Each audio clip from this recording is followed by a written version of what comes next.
The Midnight Dispatch is a fictional podcast inspired by real people and events. Characters have been dramatized for entertainment purposes in artistic exploration. This is not a documentary. It is a work of imagination and may not be suitable for all audiences. Listener discretion is advised. Scene 1. An Impractical Cousin. The stone corridors of Vármegye Tower are thick with the scent of mildew and sweat. Torches flicker weakly in iron brackets, barely illuminating the grime-streaked walls. Oscar Wilde moves through the gloom like he owns it, one gloved hand balancing his cane, the other tucked behind his back. At his side, a prison guard stalks in silence, a curved saber swinging from his belt clanging against a large ring of keys with every step. They stop at a heavy cell door. Inside, Harry Houdini is seated cross-legged on the floor, bound in iron shackles. His black suit is neatly buttoned, but there's a roughness to his jawline, the faint tremor of exhaustion in his shoulders. Harry doesn't look up at first. Then, "It's about time, Wilde." Oscar leans forward slightly, inspecting the cell with something between curiosity and disdain. He wrinkles his nose at the stone walls and stained floor, the walls pocked with rivets and streaked in places with something dark and long dried. A crusted tin plate lies near the corner, its contents fossilized beyond recognition. The only window, high and narrow, admits a shaft of moonlight just wide enough to remind one of better places. Harry shifts his weight and lifts his wrists just enough for the shackles to rattle. Oscar turns smoothly to the guard, his voice light but edged with a slightly pompous tone of authority, as if he were making a polite request and delivering an order in the same breath. "I'd like a moment alone with my cousin, if you please. Family matters, and rather delicate ones at that." The guard reluctantly grunts his disapproval, but steps back, the blade at his hip catching the torchlight as he turns. His boots scrape against the stone as he positions himself just out of earshot, close enough to intervene, but far enough to pretend not to listen. "You'll forgive the delay? I was debating whether you needed a rescue or an audience. Curiously, it appears to be both." "I blacked out during a séance, Oscar. I woke up to a wrecked room, 2 bloody men, and then these beauties." Harry lifts his wrists and rattles the blackened iron shackles locked around them. A single chain ties the wrist cuffs to the 2 wrapped around his ankles. Hardly a glowing endorsement for the séance. I've seen better spirit work from a stagehand with a bedsheet and a lantern, though I suspect they tried to drug me. Yes, I've heard. We don't have time for reminiscence. I've arranged a visitation under the guise of familial concern. Congratulations. You're now my cousin Harry. I've also brought a plan of sorts." Harry looks up, mouth quirking into the ghost of a grin. "Let me guess. Improvised, risky, vaguely stylish, but mostly reckless." "My goodness, Harry. You act as if you know me. You'll be contributing the improvisation, and there's no time like the present. It's showtime, my boy."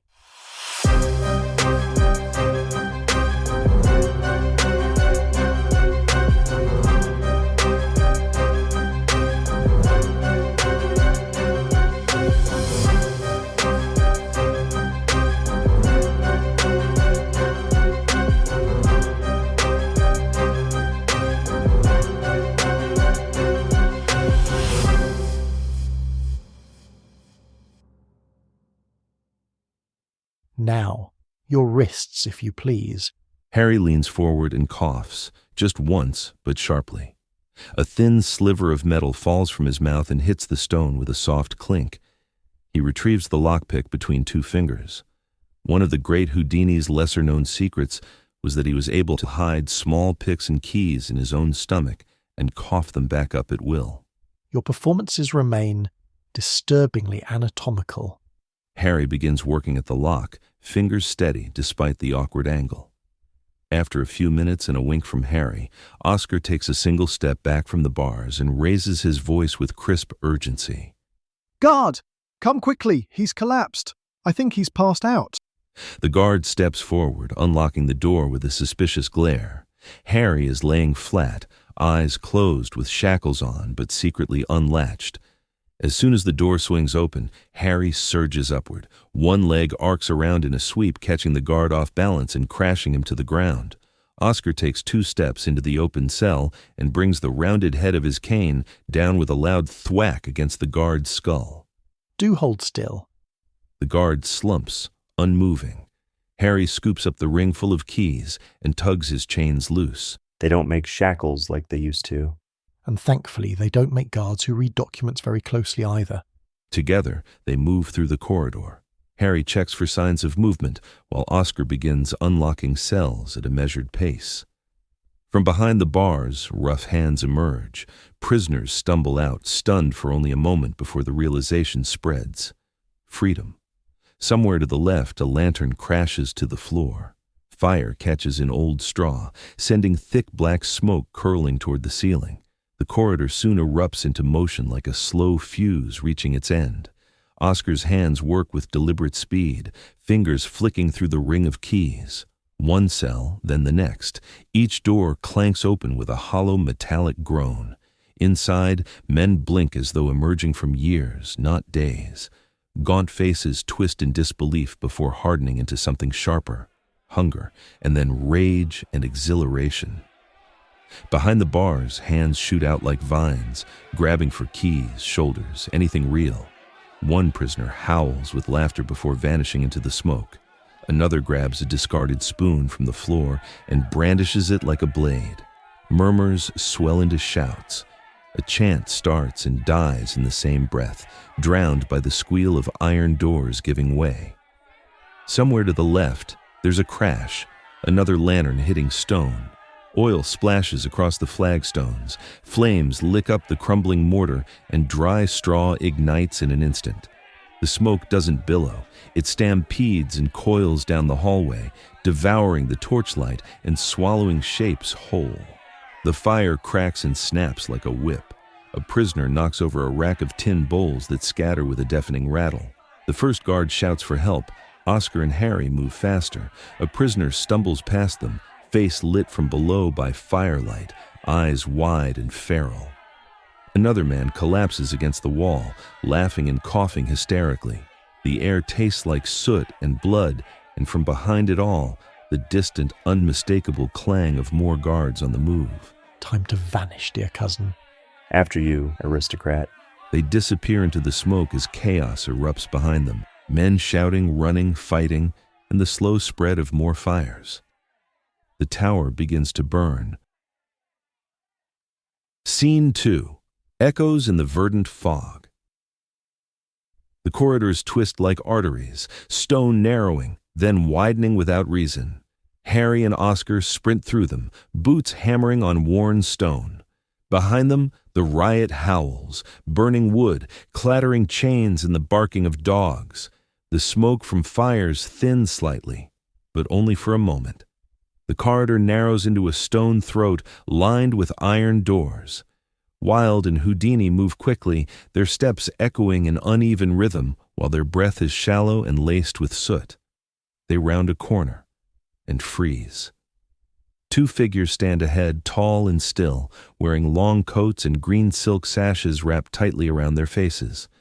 The fabric glistens faintly, too bright, too sharp in this light. Neither moves. Then, one of the masked men raises his arm. A vial arcs through the air and shatters on the floor. Green vapor explodes outward with a high-pitched hiss, rolling low and fast like something alive. A second vial follows, then a third. Houdini yells, but it comes out muffled, disjointed. Oscar pulls his sleeve to his mouth, already stumbling back. The gas coils upward. It smells of wet leaves, rust and candy gone sour. Shapes flicker at the corners of their vision as the hallucinations take hold. Hold your breath. Don't breathe it in. His words fragment. His face shifts, then duplicates. One version smirks, the other grimaces. The walls undulate as floor tiles ripple like disturbed water. The masked figures rush forward. Harry is faster. He lunges, but his momentum is off, unspooled. He collides with the first guard, grappling in silence, their feet skating on a floor that now seems several degrees steeper. Oscar swings his cane, but the second figure splits, becomes two, then folds back into one. His cane strikes air, then flesh, then something soft and writhing. He's not sure if it was a coat or man, but he keeps swinging. He's laughing, or screaming, or both.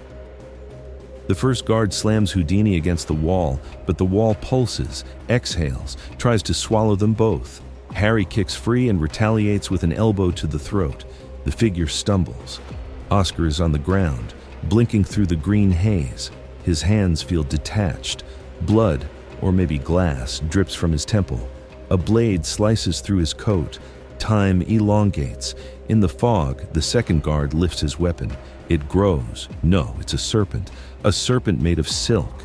Oscar rolls, grabs his cane with both hands and stabs blindly upward. Contact, followed by a howl of pain. Harry seizes the first attacker's mask and yanks. The green sash unravels. Beneath it, a face shifting, as though made of mercury. This isn't real. Oscar finds footing. The fog is thinning slightly. He blinks once. The walls stop moving. Harry kicks the second guard down. One last strike with the cane. And all is still. Silence blooms like a bruise. Wilde leans against the wall, coughing. I think I just fought my father, a fish and a philosophy professor. You did well. The philosophy professor was especially vicious. They look down at the masks, twisted scraps of silk now damp with sweat and blood. The green sheen has faded, but its afterimage clings to their skin. Oscar sways slightly and catches himself on the wall, breathing through his teeth. The corridor ahead stretches forward. Harry wipes his brow with a trembling sleeve. His hands are steady when needed, but now that he is free from the brawl, they begin to shake. The silence is thicker than the fog. Each footstep feels a beat too slow. Even the stones underfoot seem distant and abstract. Oscar mutters something under his breath, half a quote, half a curse, but it dissolves into a cough. His tongue tastes of iron and rosemary. Harry turns to glance behind them. The fog is retreating slowly, as though unwilling to let them go. Careful, Oscar. We are likely still under the spell of that poisonous gas. My dear Harry, if the gas is interfering with my faculties, it has chosen the most inefficient route. My lungs are overcome, yes, but my ego remains utterly untarnished. Oscar exhales through a laugh he doesn't feel, and then they walk on, still slow and heavy, towards something colder still, where cruel science and strange magic collide, where the East Wing waits. Scene 3 of Teeth and Villainy. The corridor narrows. Stone gives way to steel as rusted pipes hum along the walls. The air smells of ozone and chemical burns. Oscar and Harry descend a grated stairwell into the East Wing. Each step echoes like a warning. They find the door at the end of a crumbling corridor, an enormous slab of iron, bolted into stone with rivets the size of fists. It looks less like an entryway and more like something meant to stay shut forever. No markings, no number, just a single heavy padlock, rusted but intact. Harry steps forward, still unsteady. His hand hovers near the lock for a second, as though bracing for it to whisper secrets or scream. He crouches, rolls back his shoulders. The pick emerges from his sleeve with a practiced flick, but his fingers betray him, twitching slightly, uncooperative, the lingering effects of the green fog clouding his concentration. The tool scrapes once, slips. Harry blinks hard, resetting his grip. He tries again. The tumblers click but hold. Oscar leans leisurely against the door, watching with arched brows. Are you sure you're not picking imaginary locks? That one appears to be stubbornly real. Harry doesn't respond right away, just growls softly through gritted teeth and continues his work. The lock gives a reluctant clunk and the shank pops open. Oscar claps once as if the curtain had just fallen. Bravo, Harry. Remind me to spike your tea before your next escape act. It seems to add a bit of suspense. Harry pushes the door. It creaks open slowly, the hinges protesting in low metallic gasps. Beyond lay the laboratory, and whatever truth has been sealed behind the iron veil opens before them. Rows of metal beds stretch into the gloom, each one occupied. Figures lie still, some barely human. Tubes connect to their arms, chests, temples. Machines tick and hiss beside them. A low electrical hum vibrates the air, not so much heard as it is felt, like a warning laying dormant in teeth and bone. These are the missing prisoners, or what's left of them. Not men anymore, but husks, slack-jawed, eyes glassy and unfocused, their bodies still breathing but their minds long since evacuated. They lie in rows like discarded shells, something vital hollowed out, as if whatever had once animated them had been quietly siphoned away. The air around them feels heavy with the residue of something unnatural, something unfinished. Two guards wearing lab coats stand near the far wall, their attention buried in a flickering control panel that pulsed with dials and glass tubes. One adjusts a lever, the other scribbles something on a clipboard. Neither look up. I'm used to turning heads when I walk into a room. This feels impolite. Harry doesn't wait. He lunges forward, boots skidding slightly on the steel floor, closing the distance in seconds. He seizes the first guard by the collar and yanks him backward, then forward with ferocious force, driving him face first into the panel, which erupts in a shower of sparks. A burst of electricity dances across the console, and the guard crumples with a choked grunt. The second guard spins just in time to see a glint of polished wood. Oscar's cane swings in a brutal arc and strikes him across the jaw with a sickening thwack. He staggers sideways into a stack of metal trays, sending them crashing to the ground in a clatter of clanging steel. The guard reaches for a weapon, eyes glassy, but Wilde steps forward, fast and precise, and sweeps his legs out from under him with the tip of the cane. The man falls hard. One more blow to the ribs and he stops moving. Oscar straightens his coat, breath quick. Well, that was very nearly unscripted. Budapest really does know how to welcome its guests with just the right balance of violence and voltage. Harry gave a short nod, already checking the perimeter. No more alarms, just the low drone of machinery, steady, unnatural, like something pretending to breathe. The lab stretches out before them, cast in jaundiced light. Thick black cables hang from the ceiling like veins, pulsing faintly beneath a glass skin.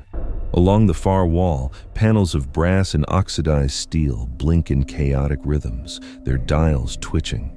Oscilloscopes flare with erratic pulses. Fluid-filled tubes line the counters, each holding samples of flesh in impossible colors. Metal tables arranged in careful rows, their surfaces tilt just enough to allow fluids to drain. On each bed lay a prisoner, strapped, silent, eyes fluttering, some murmuring in fractured syllables, others convulsed gently with each electric pulse from the machines above them. One man's skin shimmers faintly with a scale-like pattern. Another's jaw appears slightly too wide, teeth too orderly, as if rearranged by an unseen hand. The air is thick with formaldehyde and copper, but beneath it lingers a third note, faint and rancid. It smells like something that should never have been opened. Near the center of the room, a steel tank thrums with energy. Coils loop around it like a crown of worms. Inside, something shifts in the fluid, too quick to glimpse fully, too large to be rational. Oscar stops short, brow furrowed, hand tightening slightly on the head of his cane. Well, someone's funding the arts. Harry doesn't reply. He's staring at the nearest bed, where a man lay very still, eyes open and unblinking, pupils thin and vertical. An electrode pulses against the base of his throat. A whisper escapes the man's mouth. Not a word, but something phonetic, crooked, almost serpentine. The machines keep humming. The two men press on. Past the beds, the room opens into a wider chamber where the air grows colder, denser, as if heavy with secrets. Tall glass tanks line the walls in two symmetrical rows, each standing like a monolith, rimmed with copper bands and crisscrossed with black cables that pulse faintly with current. The greenish fluid inside glows with a sickly radiance, just bright enough to cast its hue across the darkness. In the first tank, dozens of what appear to be large eels writhing in a grotesque cluster, their bodies knotted into a pulsating, sack-like mass suspended in the green fluid. Their flesh is waxy and translucent, revealing shadowy slivers of spine and twitching muscle beneath. Each one seems to breathe independently, gills fluttering in strange syncopation. Their mouths are ringed with concentric layers of needle-thin teeth, constantly flexing as if tasting something unseen in the water. At first, they drift, slack and inert.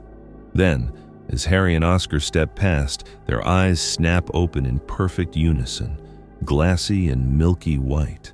The entire mass jerks forward, slamming against the glass with a dull, wet thud. The surface bulges just slightly, as if considering whether to yield. For one long moment, the creatures follow them, hundreds of pupilless eyes locked in place, mouths flexing as though rehearsing the shape of a scream. The next tank holds something star-shaped only in the loosest, most blasphemous sense. A bloated radial form, easily the size of a man, floats with slow, sickening grace in the glowing fluid.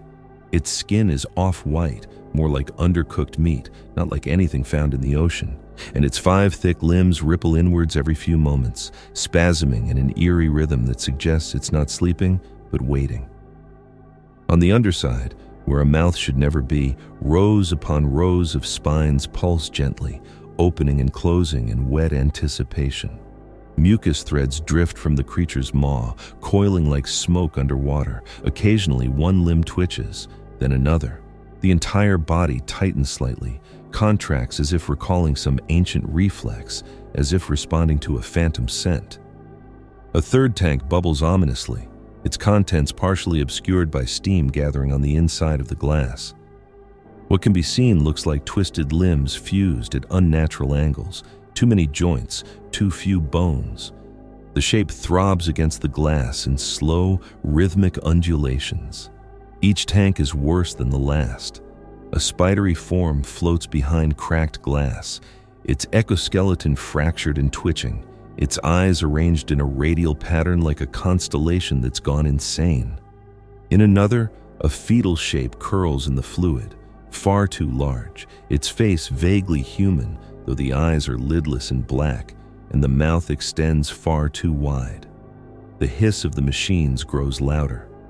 The fluid inside the tanks bubbles, breathes. Something presses against the glass from the inside just for a moment, then withdraws, leaving a smear that somehow moves on its own. Oscar finally speaks, quietly. This is not science. This is a gallery curated by a madman with a grudge against nature. And still, deeper in, something larger waits. The final tank rises from the floor like a tombstone forged by science. The glass is thick, double reinforced, and yet it moans as the thing inside shifts. Fissures web across the surface, hairline cracks threading outward with each subtle tremor of movement. The fluid inside churns, murky and darker than the others, less like water, more like old blood.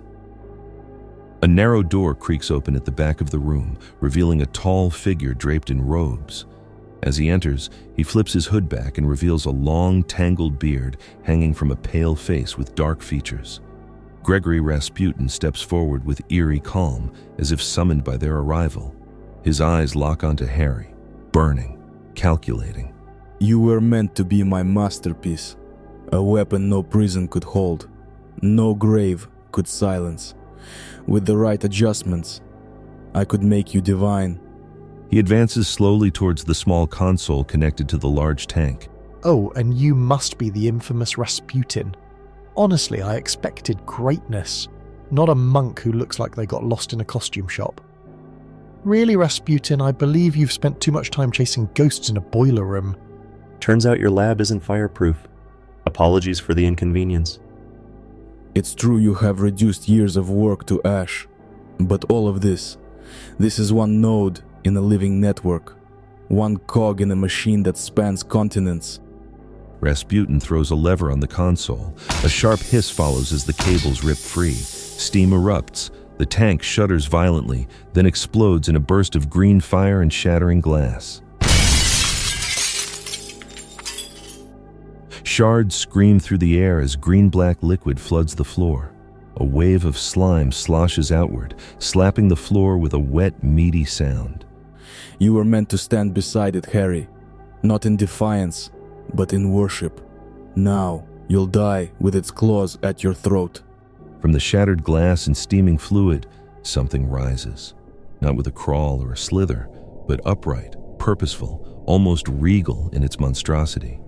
It stands well over 7 feet tall, a reptilian humanoid, thickly muscled and heaving with each breath. Its skin glistens with a scaly sheen, oil-slick green and laced with veins that pulse just beneath the surface like living wires. Each arm bulges with unnatural strength, sinews wrapped too tight beneath ridged armor-like plating that runs along the spine and shoulders like forged bone. The chest is broad, barrel-like, and rises with sharp, ragged inhales, exhaling with a low, almost thoughtful snarl. Its hands are clawed but articulated, capable of holding a scalpel or rending a man in two. Its head is elongated, lizard-like, with a powerful jaw that yawns open in a horrid display of weaponized evolution. Inside, rows of pointed teeth. A black forked tongue flickers once through large front fangs, tasting the air. Its eyes are solid obsidian, lidless and inhuman, fixing on Wilde and Houdini. They reflect no light, only intent. And when it steps forward, the lab vibrates. Fluid sloshes at its feet. Broken cables drag behind its legs, crackling dimly, still tethered to the ruin of the tank it escaped from. This thing wasn't born. It was designed, and it remembers exactly what for. The creature lunges and releases a roar that doesn't simply echo, it invades.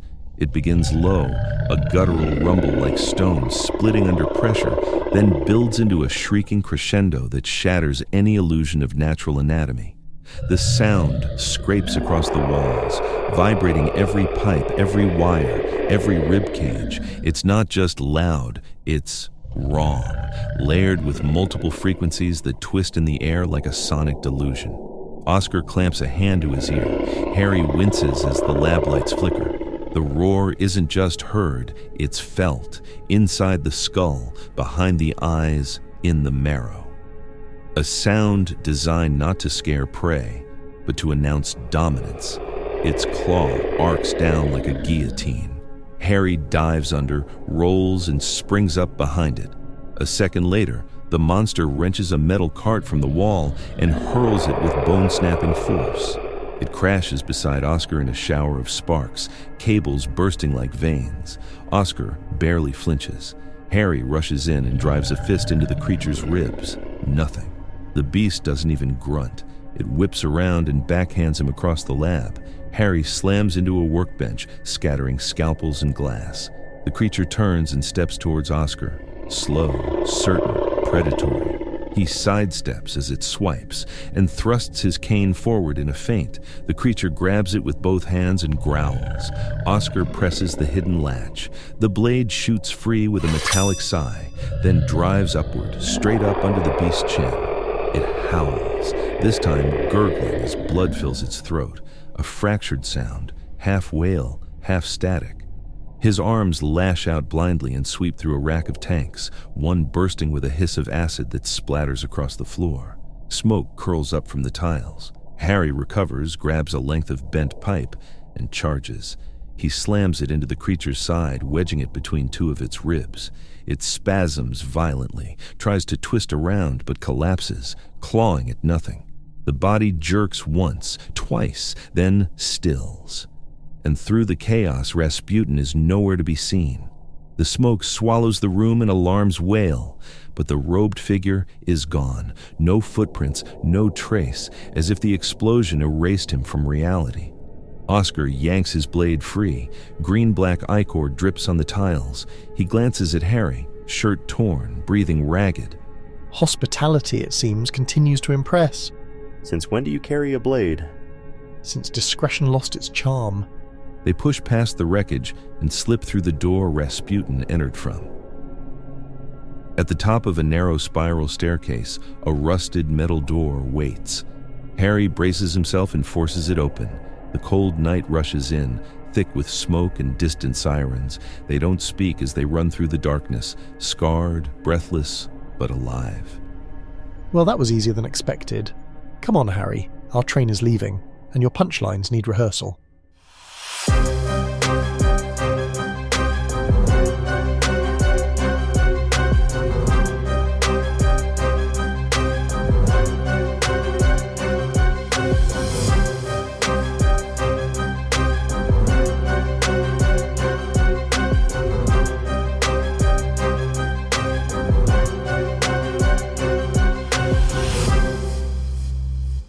Good evening, listeners. Welcome to the Midnight Dispatch.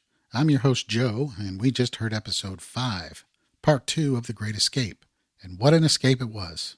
We kicked things off with a jailbreak turned prison riot wrapped in smoke and sabotage, then a descent into madness with hallucinogenic fog and Rasputin's silent ones. And just when the air clears, we plunge into the East Wing, a subterranean gallery of grotesque science where failed gods float in glass and something wrong claws its way out of the tank. It's not just escape, it's escalation. From riot to ritual, from illusion to monstrosity.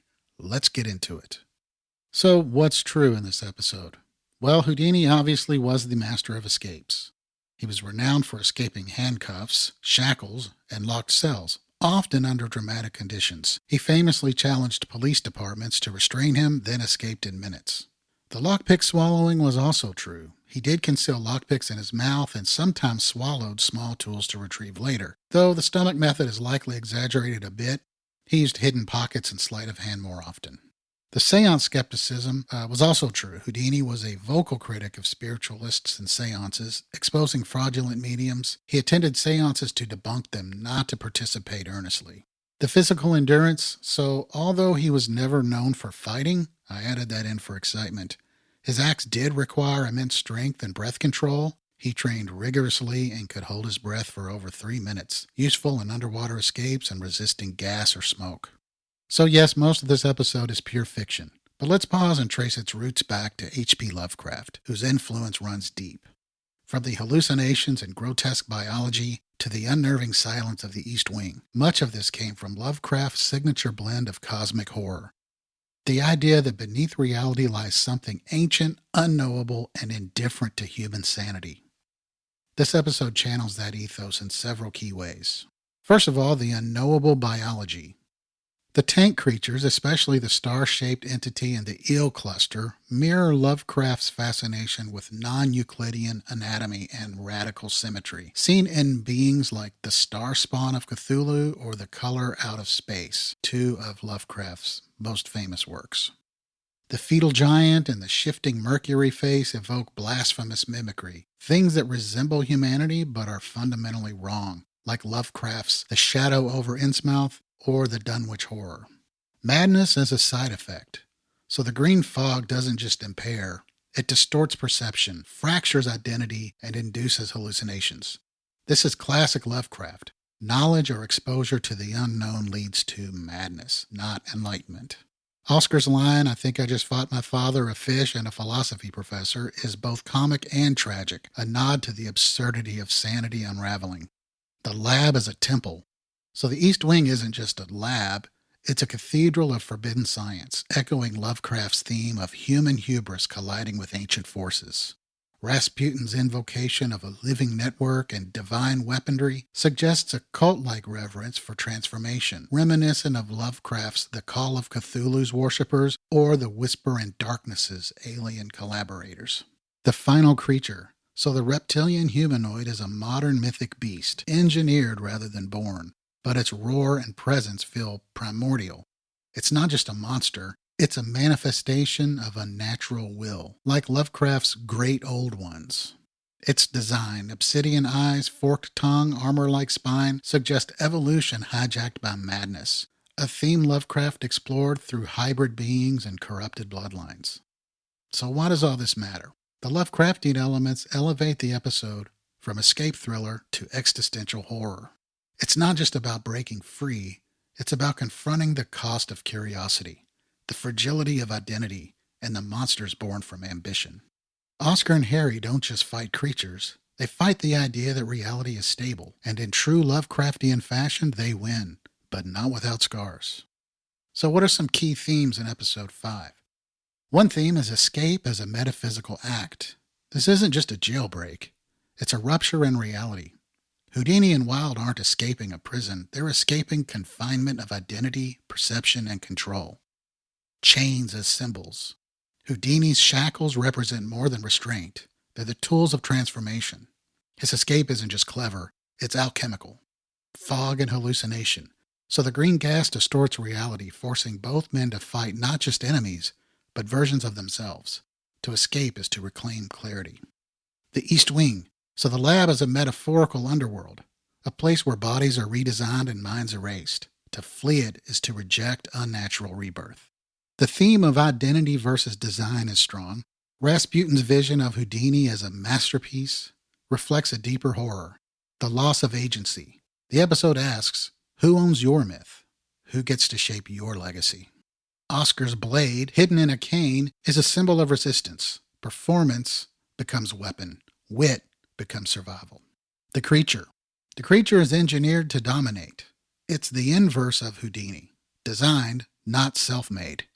Its defeat is a triumph of improvisation and hard work over programming. The theme of science is ritual. So the East Wing isn't a lab, it's a temple of desecration. Each tank is an altar to failed gods, each experiment a prayer to control the uncontrollable. You have madness and method. Rasputin blends mysticism with machinery, echoing Lovecraft's theme of science as a gateway to cosmic horror.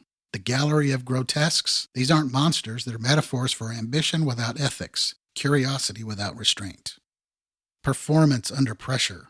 Oscar and Harry survive by performing, by leaning into their personas even when reality fractures. So you have banter as armor. Their dialogue isn't just witty, it's defiant. Humor becomes a shield against existential dread.